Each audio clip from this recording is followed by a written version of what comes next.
वल्लभ की जय। सद्गुरुदेव भगवान की जय। वृंदावन वर्षाना धाम की जय। महाप्रभु श्री हरिवंश जी महाराज की जय। श्री यमुना रसरानी की जय। समस्त सहचरी वृंद की जय। जय जय श्री राधेश्याम। जय जय श्री राधेश्याम। जय जय श्री राधेश्याम। जय जय श्री हरिवंश। श्री हरिवंश। देवी जी श्री हरिवंश। देवी जी আমাদের জানার খুব ইচ্ছা ছিল, বহু মুহূর্তে ঘুম ভাঙতে চায় না, কি করব? বহু মুহূর্তে ঘুম ভাঙতে চায় না, কি করার উপায়? শাস্ত্র অনুযায়ী আমাদের ব্রহ্ম মুহূর্তে ওঠার নির্দেশ দেওয়া হয়েছে। তাই ব্রহ্ম মুহূর্তে যারা অভ্যাস করছেন ওঠার, বলছেন অ্যালার্ম ছাড়াও ঘুম ভেঙে যাবে। বলছেন যখন রাত্রেবেলা ঘুমাবেন, ঘুমানোর সময় আমাদের চিন্তায় রাখতে হবে, প্রথমে ভেবে রাখতে হবে যে আপনি ভাববেন যে আমাদের কাল 4টের সময় উঠতেই হবে। এটা ভেবে আপনি ভগবত নাম উচ্চারণ করতে করতে ঘুমিয়ে যাবেন।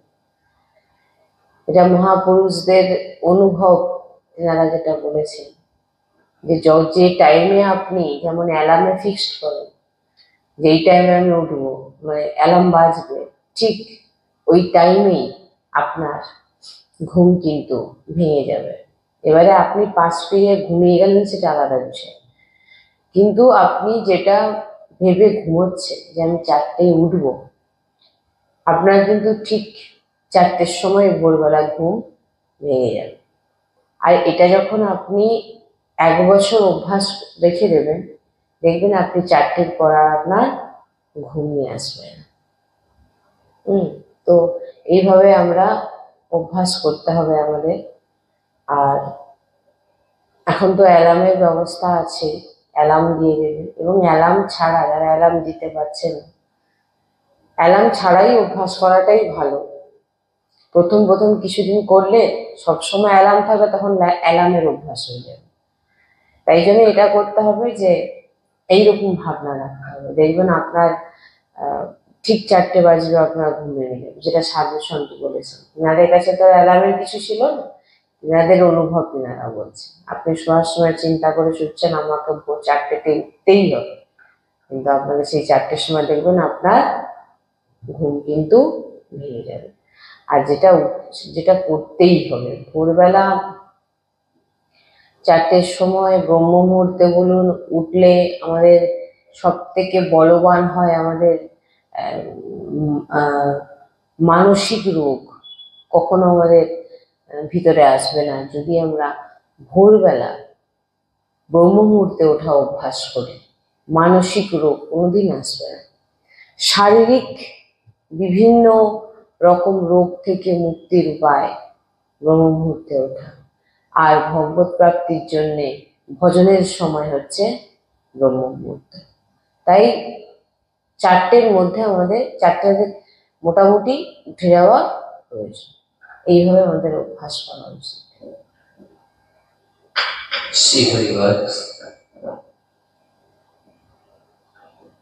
আমাদের সংসারে অশান্তি কেন বেড়ে যাচ্ছে? প্রথমে অশান্তি বাড়ার মূল কারণ হচ্ছে ভগবানের নাম না জপ করা, সৎসঙ্গ ঠিকঠাক জীবনে যদি না থাকে, আর যদি জীবনে ভজন না থাকে অশান্তি বাড়বে। কেন না? আমরা আমাদের যে চিন্তাকে আমরা সংশয় লাগিয়ে রেখেছি, যেটা চাইছি সেটা হচ্ছে না, আর যেটা হচ্ছে না তার জন্য আমরা কি হচ্ছি, আমাদের ভিতরের যে পুরো ভাবনাটাই কিন্তু ডিস্টার্ব হয়ে থাকে। এবার যখন সামনে থেকে কেউ কোনো কথা বললো, তখন আপনি তার কথাটা নিতে পারলেন না, তখনই হলো অশান্তি। তাই নিজেকে শান্ত রাখা, নিজের ভিতরের যে ভাবনাকে ভাগবতিক করার চেষ্টা করা,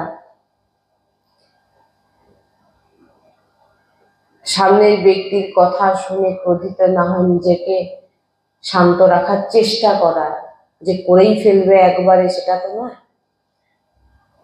হয়তো আসবে ভিতরে, চেষ্টা করতে হবে যে আমরা যাতে নিজেকে শান্ত রাখতে পারি।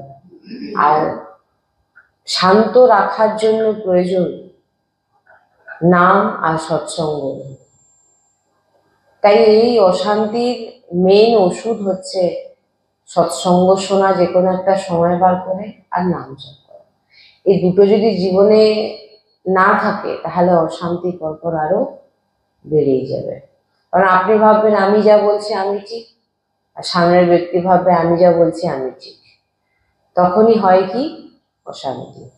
কখনো কোনো নিজের মনের চিন্তাকে আমরা অপরের সঙ্গে ভাবি, আমি যেটা ভাবছি সেও যেটা ভাববে, আমি যেটা ভাবছি সেটাই ঠিক, সে যেটা ভাবছে সেটা ভুল, সামনের ব্যক্তিকে ভুল ভাবা, এটাই হচ্ছে অশান্তির মূল কারণ। তাই সৎসঙ্গ আমাদের শেখায় ধৈর্যবান হওয়া, সহ্যশীল হওয়া, বোঝা, বিবেক জাগ্রত করায় যে অশান্তির মূল কারণ কি, নিজেকে ধৈর্য না, মানে সহ্য ক্ষমতা আমাদের ভিতরে নেই, কারোর কথা সহ্য করতে পারছি না। কেন সহ্য করতে পারছি না? কারণ আমরা নিজেকে সঠিক প্রমাণিত করার চেষ্টা করছি। আর যিনি ভগবানের সঙ্গে যুক্ত নয়, যিনি সৎসঙ্গ শোনে না, যিনি ভগবানের নাম করবে, তিনি যে কাজটাই করে সেটা ভুল করে, শাস্ত্র বিরুদ্ধ আচরণ হয়ে যাচ্ছে। কারণ শাস্ত্র বিরুদ্ধ আচরণ যারা করে তারা কখনো কোনোদিনই ঠিক কাজ করতে পারে না। অশান্তি মূল কারণ যদি দেখেন, নিজেকে ঠিক প্রমাণিত করা, হ্যাঁ কি না? যখন অশান্তিটা হচ্ছে, দুটো মানুষের মধ্যে অশান্তি হয়, এবার সে ব্যক্তি যেটা বলছে অপর ব্যক্তি সেটা মেনে নিতে পারছে না, অপর ব্যক্তি যেটা বলছে সে ব্যক্তি মানতে পারছে না, দুজনের কেউ কারোর কথাকে যখন সে ভাবছে আমি ঠিক বলছি, সে ভাবছে আমি ঠিক বলছি, তখনই হয়ে যায় অশান্তি। দুটো জায়গায় আরো 5টা কথা হয়, এরপর ঝগড়া লেগে। তাই বলছেন যে শাস্ত্র নিয়ে, অর্থাৎ সৎসঙ্গ শ্রবণ করে শাস্ত্র বিরুদ্ধ কোনো যাতে কথা না বলি, তার জন্য আমাদের সৎসঙ্গ শুনতে হবে, যাতে আমি শাস্ত্রের বিরুদ্ধ কোনো কথা না বলে ফেলি, অধর্ম আচরণ না করে ফেলি। এইগুলো যদি আমাদের জীবনে মানে অধর্ম আচরণ, শাস্ত্র বিরুদ্ধ আচরণ, এগুলো কখন হয়? যখন আমরা সৎসঙ্গ শুনি না, যখন আমরা শাস্ত্রের বিরুদ্ধ আচরণ করছি, তখনই আমাদের দেখবেন এই অশান্তি লাগে। আর যখন আপনি শাস্ত্রকে নিয়ে চলছেন, ধর্মকে মেনে চলছেন, ধর্মের বলা কথা অনুসারে চলছেন, গুরু বলা কথা বাণী অনুসারে চলছেন, তখন দেখবেন আপনি নিজেকে বুঝতে পারবেন যে আপনি কোনটা ভুল বলছেন আর কোনটা ঠিক বলছেন। তাই অশান্তি যাতে না বাড়ে তার জন্য আমাদের প্রয়োজন সৎসঙ্গ শ্রবণ করা এবং নিজেকে ধৈর্যবান, সহ্যশীল, আরো মজবুত বানানো। তারপর দেখবেন ধীরে ধীরে অশান্তি চলে যাবে। যখন সামনের ব্যক্তি বলবেন আপনি চুপ থাকবেন, তখন আর অশান্তির কোনো প্রশ্নই আসে না।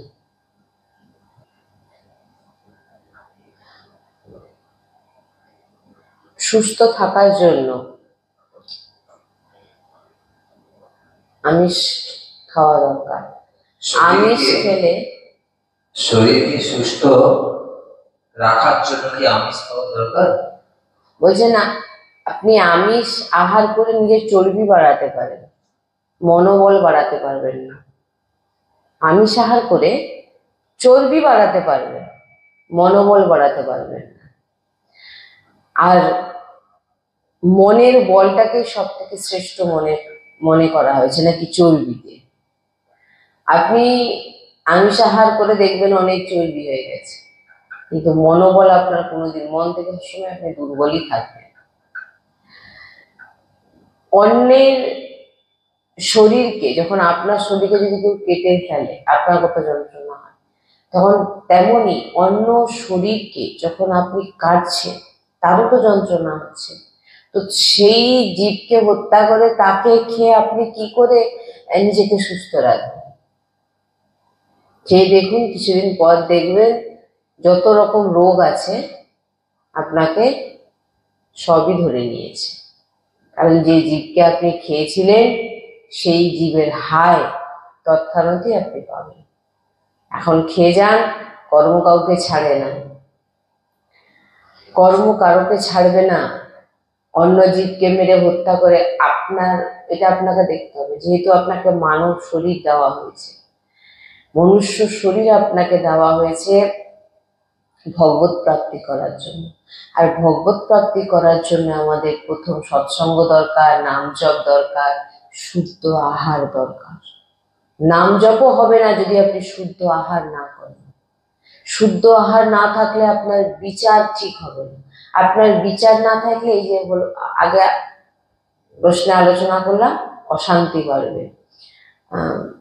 শুদ্ধ বিচার না হলে আপনি কোনো কাজটাই সঠিক ডিসিশন নিতে পারবেন না। এছাড়া আপনার কর্ম, এর পরে যে আপনি যা যা করবেন তার ফল খুব তাড়াতাড়ি পাবেন। আর যে জীবকে হত্যা করে খেয়ে ভাবছে আমি সুস্থ থাকবো, সেটা কোনোদিন হতে পারে না। আপনি দেখবেন যে তার হায়, যখন একটি জীবকে হত্যা করা হচ্ছে, আপনারা ভাবুন, একটা পিঁপড়েকে যদি আপনি একটু ভয় দেখান, সে কিভাবে ছোটে নিজেকে বাঁচানোর জন্য।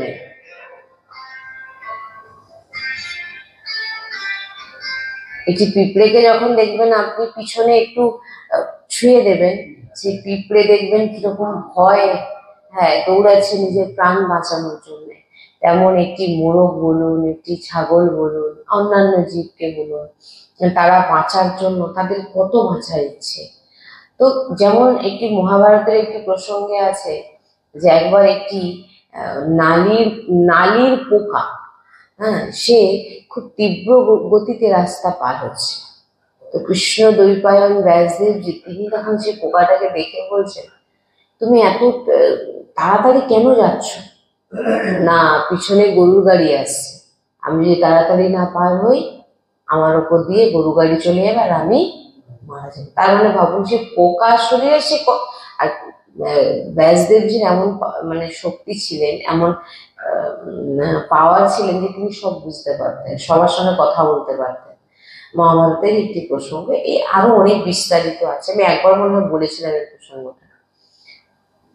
তো এখানে আমি এটাই বোঝাতে চাইছি যে একটি পোকার ভিতরে তার সে শরীরকে কতটা ভালোবাসে, কতটা ভালোবাসে। এবার আপনি ভাবুন, একটি জীবকে যখন আপনি হত্যা করছেন, সেও তো বাঁচার জন্য চেষ্টা করছে না। এক, আর দ্বিতীয়, যখন এই যে দেখবেন অনেকে রাখে ফ্রিজে এনে সব লোড করে রাখছে, বলছেন সব থেকে বিপজ্জনক ব্যাপার এটাই হয়ে যায়। এই যে বলে না, হুট করে আমার বিপদ হয়ে গেল, হুট করে আমার এই চলে গেল, হুট করে আমার সে চলে গেল। তুমি কি কর্ম করেছো? সব থেকে বড়, সব থেকে খারাপ জায়গা যদি বলতে পারেন, সেই গৃহ, যে বাড়িতে বিভিন্ন রকম জীব হত্যা করে এনে স্টকে রাখা হয়, বুঝতে পারছেন? স্টকে রাখা হয়, যে ফ্রিজে একটা মানুষ বা একটা জীবজন্তু মারা গেলে আপনার সামনে যদি পড়ে থাকে, আপনি দেখে পাবেন কতক্ষণে একে আমি ফেলে দিয়ে আসতে পারি। কারণ ওটা একটা মৃতদেহ আপনার কাছে। তা আপনি ভাবুন, সেই মৃতদেহকে, সেই মাছকে, সেই মাংসকে কেটে এনে ফ্রিজে রাখছে, তো ওটা সব দেহর থেকে ওই ওই জায়গাটা কি কি জিনিস আপনারা নিজেরাই ভাবুন। ওটা তো সব দেহ, এটা তো আর কোনো, এখানে তো কোনো কিছু নেই, সব দেহ, মৃতদেহ। হ্যাঁ, তার ভিতরে আর কিছু নেই, আত্মা। তার দেহটাকে আপনি খাবেন বলে এনে ফ্রিজে রেখে দিয়েছেন ঠান্ডায়। এবার আপনি ভাবুন, হুট করে আপনার ঘরে বিপদ হয়ে গেল, এই যে কালা জাদু, এই যে বিভিন্ন রকম বলছেন এগুলো, আমার ঘরে এইসব বিপদ আসছে, আমাকে মনে হয় বাইরে থেকে কেউ কালা জাদু করছে, যার জন্য আমার ঘরে এরকম বিপদ আসছে। বলে কোনো কালা জাদু নয়, তোমার কর্ম তোমাকে বিপদ দিচ্ছে, তোমার কর্মই তোমাকে দুঃখ দিচ্ছে, তোমার কর্ম তোমাকে বিপদে ফেলছে।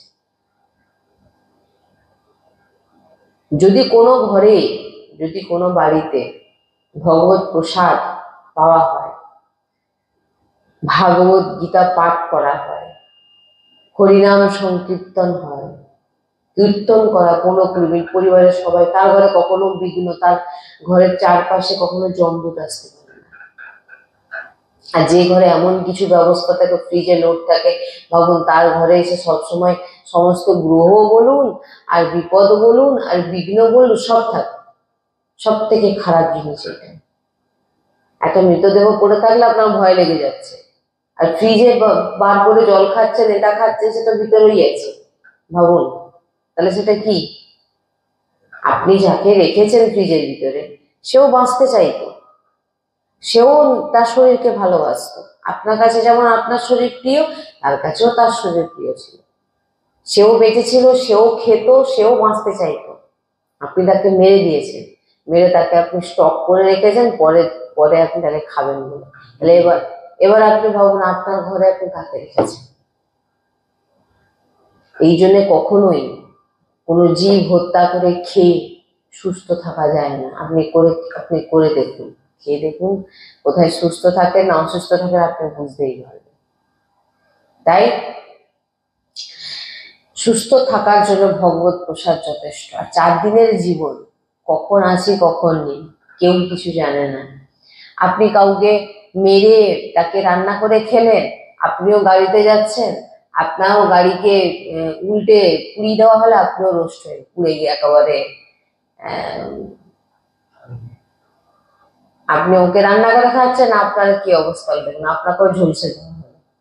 হ্যাঁ, তাই কর্ম কাউকে ছাড়ে না। আপনি যেমন কর্ম করবেন, আপনি যদি ভাবেন অন্য কাউকে মেরে তার মাংস খেয়ে আমি বলবান হব, তো এটা তো সব থেকে বড় ভুল। ভগবত প্রসাদ পান, তাতেই আপনি সুস্থ থাকবেন। 4 দিনের জীবন, কখন আছি কখন নেই, কিভাবে আমাদের মৃত্যু আছে আমরা তা জানি না। কিন্তু এই আমি সাহার, কিন্তু প্রার্থনা করবো আমি সাহার যেন একেবারেই মানে একদম জীবন থেকে বাদ দিয়ে দিন, যে আপনি ভগবত প্রসাদ পান, দেখুন আপনার কি হয়। হ্যাঁ, আপনার মনে হচ্ছে যে আপনি দেখছেন, আপনাকে দেখেও এরকম অনেকে বলবে, এই বয়স থেকে নিরামিষ খাচ্ছিস, এই বয়স থেকে প্রসাদ ভোজি। তুমি বুঝবে কি করে? তুমি সৎসঙ্গ যেদিন শুনবে তুমি জানতে পারবে যে কেন আমি প্রসাদ ভোজি। অনেকে বলবে এরকম, আপনাকে বলতে ছাড়বে না, কিন্তু আমি তো আমার পথ আলাদা করতে পারি না, না, আমি তো জানি। তাই সবসময় ভগবত প্রসাদ পাওয়ার চেষ্টা করা উচিত। নিরামিষও খেতে বলবো না, আমি ভগবত প্রসাদ পেতে বলবো। শ্রী হরিবংশ। শ্রী হরিবংশ। পাপ করতে চাই না কিন্তু হয়ে যায়। উপায় কি? পাপ করতে চাই না কিন্তু হয়ে যায়। এটা হয় আমাদের, কারণ পাপ করতে কেউই চায় না। আমরা সৎসঙ্গ শোনার পর আমরা যখন বুঝতে পারি যে কোনটা পাপ কোনটা পাপ নয়, আমরা বুঝতে পারি, কিন্তু তাও হয়ে যায়। তো কি করব না, তার জন্য আমাদের সব সময় চেষ্টা প্রয়াস রাখতে হবে যে নিজের চিন্তনকে, নিজের যে চিন্তা ভাবনাকে সেটা যেন ভাগবতিকের সঙ্গে জুড়ে দেওয়া, অর্থাৎ পাপ মন করছে, মন আপনাকে প্রেরণা দিচ্ছে, আপনি ক্রিয়ায় করছেন। মেন কাজটা কিন্তু ভিতর থেকে হচ্ছে, ভিতর থেকে কিন্তু পাপটা হচ্ছে। বাইরে আমরা কাউকে ঘুষি মারছি, কাউকে গালাগালি করছি, সেটা বাইরে ক্রিয়া হচ্ছে, কিন্তু প্রথম আপনার যে প্রেরণাটা আসে কোথা থেকে? ভিতর থেকে। বলছে এটাই পাপ। এটাকে আপনি কিভাবে কন্ট্রোল করবেন? এটাকে আপনি নামে কন্ট্রোল করুন। গুরুজি বলছেন, আপনার সামনে যে দাঁড়িয়ে আছে সে আমার প্রভু দাঁড়িয়ে আছে। আমি যা কাজ করছি প্রভুর জন্য করছি, আমাকে আমার প্রভু করাচ্ছেন। এবং বারবার আপনি হয়তো 5 বারও নাম উচ্চারণ করতে পারবেন না, দেখবেন আপনি প্রভুর নাম ভুলে যাবেন। সেই নামকে বারবার নিজের চিন্তনে আনা, এইটা যখন আপনি করতে থাকবেন এবং তার সঙ্গে সৎসঙ্গ শুনবেন,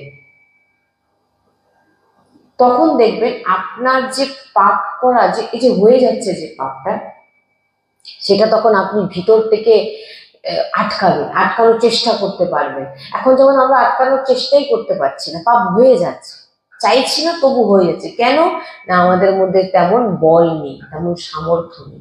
সে সামর্থ্য, সেই বল আমাদের কে দেবে? প্রভুর নাম দেবে, প্রভুর সৎসঙ্গ দেবে। নাম যখন যখন যেখানে যেখানে নাম, আমাদের চিন্তা চলে যাচ্ছে, পাপের চিন্তা চলে যাচ্ছে। প্রথম তো চিন্তা থেকেই আসে পাপটা না। আপনি যেটা পাপ করছেন আপনাকে আগে ভিতরে আসবে, তারপর আপনি বাইরে বলুন বা ক্রিয়া করুন, যেটাই করুন আপনি করছেন। তো এই মনকে কিভাবে আপনি করতে দেবেন না, আটকাবেন কিভাবে? সেটা হচ্ছে আপনার এই নাম, বারবার প্রভুর নামের সঙ্গে জুড়ে থাকা। সারাদিনে বারবার চেষ্টা করছেন, নিজেকে চেষ্টা করছেন, করেই ফেলবেন এটা গুরুজি বলেন না যে করতেই হবে। কারণ এই মন, এই এই এই পাপ আমাদের অনন্ত জন্মের আছে। তো আপনি আজই আমি বলে দেবো আজই আপনার হয়ে যাবে এটা নয়। আপনাকে চিন্তন সবসময় চেষ্টা করতে হবে। কিছু পাপের কিছু ভাবনা আসছে, না আমি এটা করবো না, এই যে না এটা আমি করবো না, এই যে বলাটা, এটাই এটাই মেন আপনার বিবেক। আপনার বিবেক থেকে আসবে, না এটা করবো না। আপনি বুঝতে পারছেন এটা ঠিক না, কিন্তু যারা সৎসঙ্গ করছে না, নাম জপ, তারা এটাও বুঝতে পারবে না যে কোনটা ঠিক করছে। সে ভাবছে আমি যা করছি ঠিক করছি। কেউ যদি মনে করে বুঝতে পারছে তার ভুলটা, যে না এটা আমি ভুল করে ফেলছি, আর করবো না, আমি না করবো না, প্রভুর নাম বলছে, এই যে করবো না বলছে, এটা কিন্তু আপনার এই সৎসঙ্গ এবং সৎসঙ্গ থেকে বিবেক জাগ্রত হওয়ার জন্য। আর নাম বলে আপনার ভিতরে আসছে, না আমি এটা করবো না, চেষ্টা করছেন আপনি, করবো না, আমি করবো না এটা। মনকে বারবার বলুন, অনেক অনেক মা অনেকবার, অনেক জন্ম কেটে গেছে, অনেক জন্ম কেটে গেছে, আর নয়, আর নয়, আর আমি করবো না, বারবার চেষ্টা কর। একটা সময় আসবে যে আপনার আপনার পাপ কি জিনিস আপনি জানতে পারবেন। কেন? কারণ আপনার সঙ্গে প্রভু সাক্ষাৎ নাম রূপে বিরাজমান থাকে।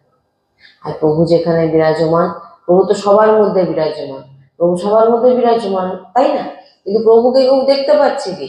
কারণ তার জীবনে কি কি নেই? সৎসঙ্গ নেই, নাম নেই। আর আপনার জীবনে যদি সৎসঙ্গ নাম চলে আসে, আপনি প্রভুকে অনুভব করতে, আর যে প্রভুকে অনুভব করেছে তার তার তার যে শাস্ত্র মতে চলছে, যে গুরুর কথা বাণী অনুযায়ী চলছে, সে কখনো পাপ করতে পারে না।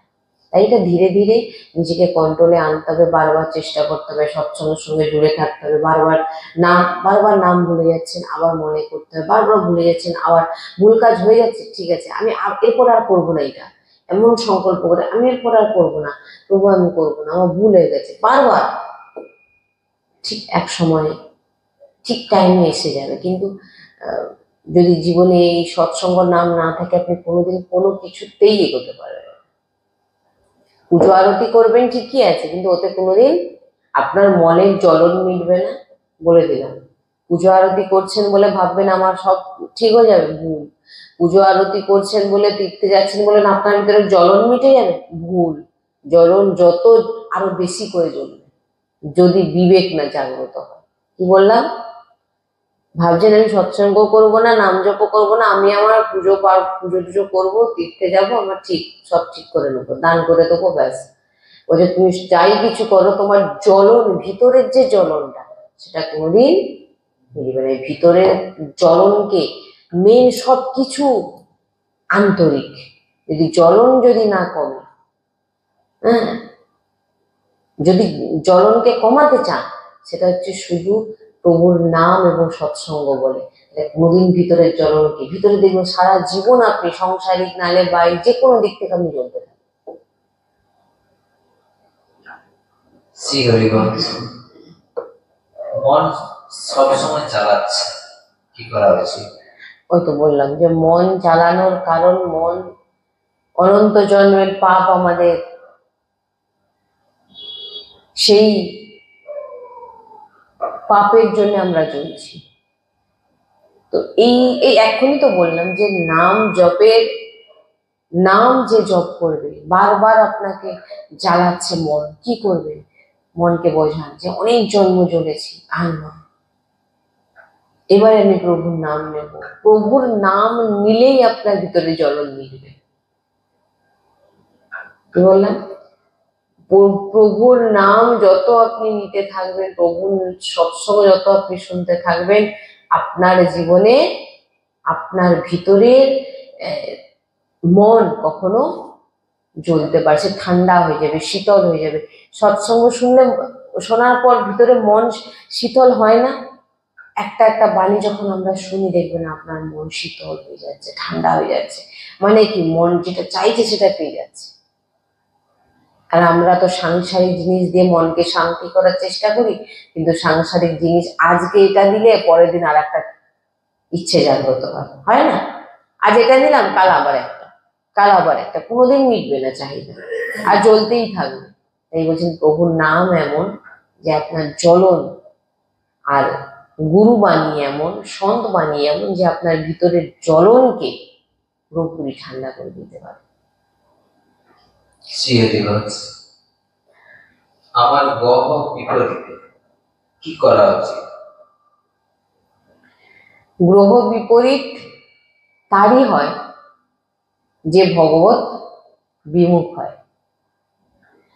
তাই যিনি ভগবানের বিমুখে যত গ্রহ তিনার উপর প্রভাব দেবে।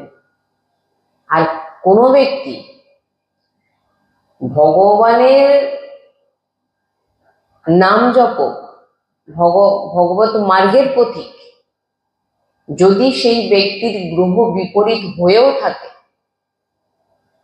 সেই ব্যক্তির কাছে ওই বিপরীত গ্রহ এসে হাত জোড়ো করে তার সেবার জন্য দাঁড়িয়ে থাকবে। কেন না? সেই ব্যক্তি ভগবত মার্গের প্রতি। তাই যত গ্রহ আছে সব গ্রহ শান্তি হয়ে, ওই আংটি পরার কোনো প্রয়োজন নেই। আংটি পরে আপনি কখনো আপনার ভাগ্যকে পাল্টাতে পারবেন না। জ্যোতিষবিদ্যা আছে, না বলছি না, সেটা জ্যোতিষবিদ্যা আপনাকে কি বলবে? আপনার যে করা কর্ম ফলটা আপনাকে বলে দেবে। কি বললাম? কর্ম ফলটা বলে দেবে, তাও কোনো গ্যারেন্টি নেই যে এটা দিচ্ছি বলে ওটা হয়ে যাবে। বলে দেবে এটা হতে পারে, ওটা হতে পারে, হ্যাঁ এই চেষ্টা এইটা হয়ে যাবে, কিন্তু তিনি কখনো আপনার পারফেক্ট কিছু বলতে পারবে না। কিন্তু সাধু সন্ত বলছেন যে যে ব্যক্তির ভগবত মার্গের প্রতি নাম জপ, সৎসঙ্গী, যদি সেই ব্যক্তি শনি রাহু কেতু সব বসে থাকে তার বিপরীতে, বলছেন তারাও তিনার দিকে হয়ে যাবে, তিনাকে প্রণাম করবে, তিনার সেবা করবে। কেন? তিনি ভগবত মার্গের প্রতি, তিনাদের ইষ্টকে যিনি পূজা করেন। গ্রহদেরও তো ইষ্ট আছে, তিনাদের ইষ্টকে যিনি পুজো করে তিনার কখনো কোনো ক্ষতি হতে পারে না। কেননা তিনি তিনার ইষ্টের প্রতি, তিনি ভগবত মার্গের প্রতি। এই কারণে যত গ্রহ আছে সবাই প্রণাম করে এবং সবাই সেবাতে প্রস্তুত থাকে। এই জন্য আমরা বলি না, বড় বড় যখন নেতারা আসেন দেখবেন তাকে তিনাকে বলতে হয় না যে আমার এই গার্ডের দরকার আছে, ওই গার্ডের দরকার আছে, কে ওপর থেকে তিনাকে এমনিতেই কিন্তু সব গার্ড দিয়ে দেওয়া হয়। সেই রকম যিনারা ভগবান হন, যিনারা ভক্ত হন, নামজপক ভক্ত হন, তিনাদেরকে রক্ষা করার জন্য ভগবানের পার্ষদ আছে। হ্যাঁ, যত গ্রহ নক্ষত্র আছে, গ্রহ আছে, তারা সবাই আপনাকে সুরক্ষিত রাখে। তিনারা আপনার ক্ষতি করতে পারবেন না। আপনাকে শুরুতেই একদম নিশ্চিন্ত হয়ে, যত আংটি আছে কিছু পরার দরকার নেই, একটা আংটি গলায় ঝুলিয়ে নিন, গলার মধ্যে রাখুন, সেটা হচ্ছে ভগবত নাম, রাধা রাধা রাধা জপ করতে থাকুন। কোনো গ্রহ, কোনো নক্ষত্র, এগুলো তো মানে কোনো ক্ষতি করতে পারবে না, এরা কোনো ক্ষতি করতে পারবে না, আপনারা বরং আপনার সেবা করবে যদি আপনি ভগবত মার্গের প্রতি হন, নাম জপ। যত সাধন আছে সব সাধনের মূল হচ্ছে নাম জপ।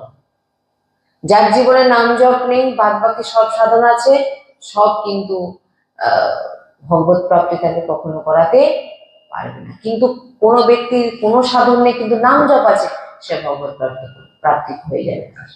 এই জন্য সবসময় চেষ্টা রাখতে হবে যে আমি যেন নাম জপ করতে পারি। কোনো গ্রহ, কোনো নক্ষত্র, কোনো তার বাড়ির যে যে ভক্ত হয়, যে ভগবত মার্গের প্রতীক হয়, তার গৃহ, তার ঘরের যত সদস্য আছে তাদেরকেও সুরক্ষিত দেয় না সরকারে। সরকার যখন কোনো মন্ত্রীকে যখন সুরক্ষিত, তার সুরক্ষার যত গার্ড দেন, তার পরিবারকেও দেন না? দেন তো। ভগবানের ব্যাপারও একই। ভাগবতিক বিধানে যিনি ভগবত মার্গে চলছে, তিনাকে তো সমস্ত দেব দেবী, গ্রহ নক্ষত্র সব সুরক্ষিত রাখে এবং তিনার পরিবারকেও সুরক্ষিত রাখে। কি বললেন? তিনার পরিবারকেও দেবী দেবতা, গ্রহ নক্ষত্র সবাই সুরক্ষিত রাখে। তাই নিশ্চিন্ত হয়ে ভগবত নাম করুন, সংকীর্তন করুন, ভাগবত গীতা, হিচ্চরাশি পাঠ করুন, দেখুন তারপর। শ্রী হরিবংশ। ভগবত প্রাপ্তি কিভাবে হবে? আমি ভগবত প্রাপ্তি কিভাবে হবে আমার? রাধা রাধা রাধা রাধা বল্লভ শ্রী হরিবংশ, রাধা বল্লভ শ্রী হরিবংশ। নাম জপ করা, শাস্ত্র বিরুদ্ধ আচরণ না করা, যাতে নামও জপ করছি আর অন্য কাউকে দুঃখ দিচ্ছি সেটা যেন না হয়। শাস্ত্র বিরুদ্ধ আচরণ না করা, নাম জপ করা, আর আহার শুদ্ধ রাখা। আহার যদি ঠিক না হয়, আপনি যা কিছু করলেন আপনার ভগবত প্রাপ্তি হবে না।